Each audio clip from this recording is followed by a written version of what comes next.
Anupam Jindal joins us, CFO with Sterlite Technologies. Mr. Jindal, good morning. Thank you for joining us. I'm going to address what is of immense curiosity. You've delivered in your Q4 numbers. Your Q1 numbers are above estimates, but your investors and markets are not convinced which way the long-term pricing trends for your product are headed. Given where the drop has been in the global market to the Chinese product, markets somehow are convinced, despite your guidance, that your realizations will also come under pressure. Why is that? Why is that markets are not ready to believe your words despite delivery? I think, thanks for bringing up this question right in the beginning.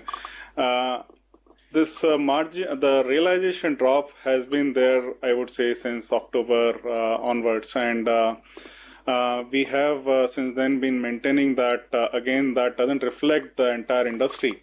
Because it started from China and definitely some part got spillover and other markets also. But we can't really have everybody brushed with the same paint. And if you look at the large companies, none of them are talking about this kind of bleeding pricing, because the way the entire industry is getting moved by their own developments. For example, we are also having not just the bare fiber on the standard type, but we are developing new types of fiber which are more band insensitive, which are more designed for the specific requirements of the customer.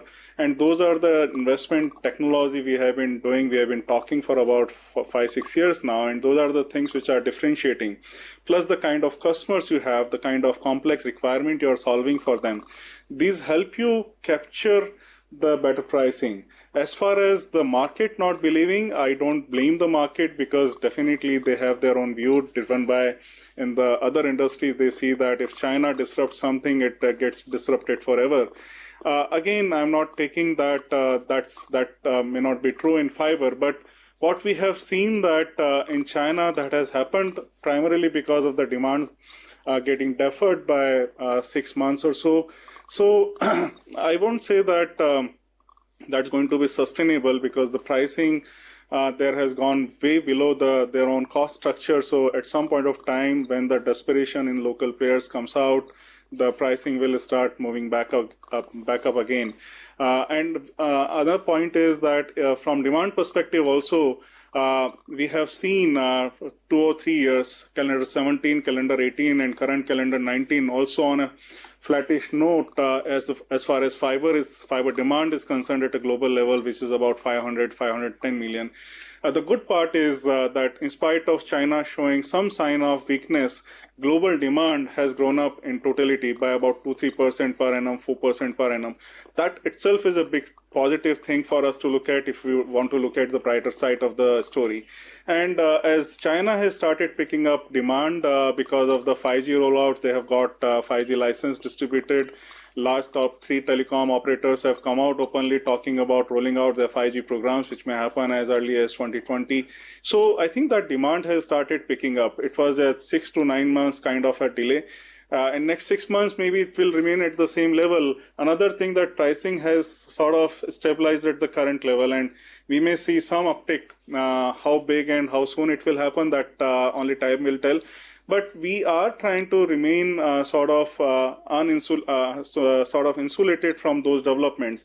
Part of the demand, we also have that kind of pricing. We are not saying that we are not selling at that price, maybe $5, $5.50.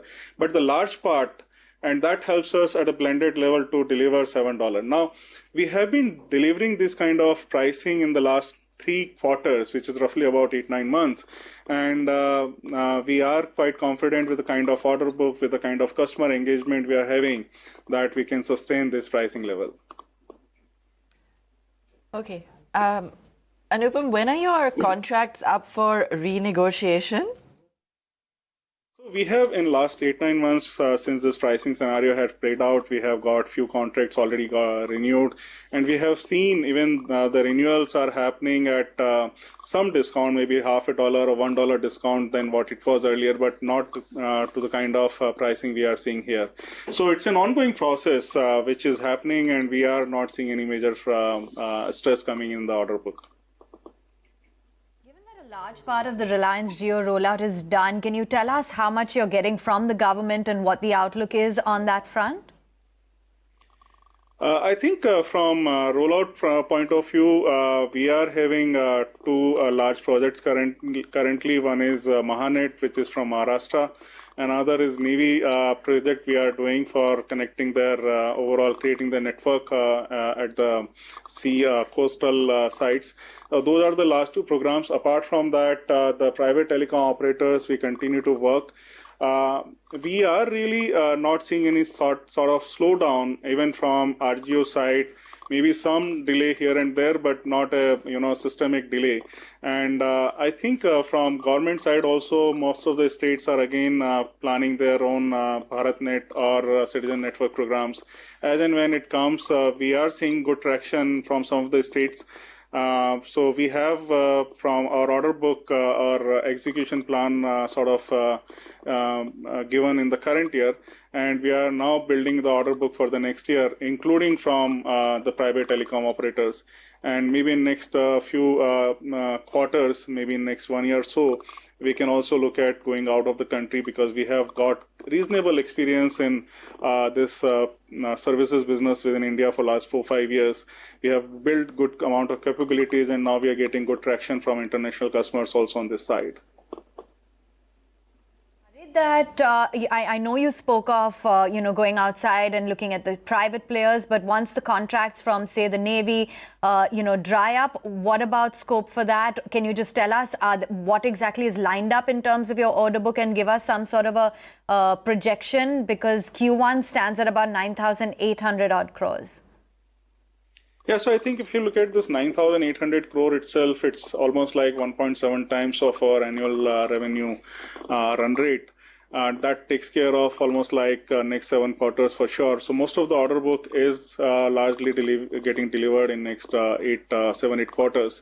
As far as the pipeline is concerned, this has been the first quarter. Rest 9 months are pending, and we have few opportunities we have bidded, and we are looking at some sort of outcome in that.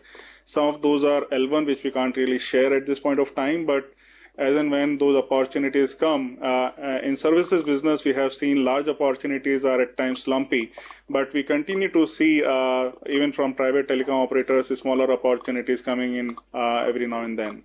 So we are not really getting that concern from what we'll be doing in FY21 or even beyond that, because that pipeline is getting built in a very good manner. Okay, you had earlier guided for about $100 million PAT this fiscal. Just an update on whether you reiterate that, and also on your EBITDA margins then, are you still standing by the 20%? You wouldn't like to change that? Yeah, I think, let me first address this $100 million. This was given in July 17, I recollect that, and this has been validated, reiterated almost every quarter.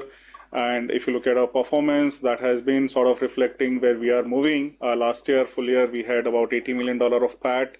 And current quarter also gives good confidence to us, and I'm sure to our investors as well, that we'll continue to look at $100 million much more comfortably and confidently, because we are quite confident the kind of capabilities we are building, kind of engagement we are having, order book we are having, we would be able deliver that.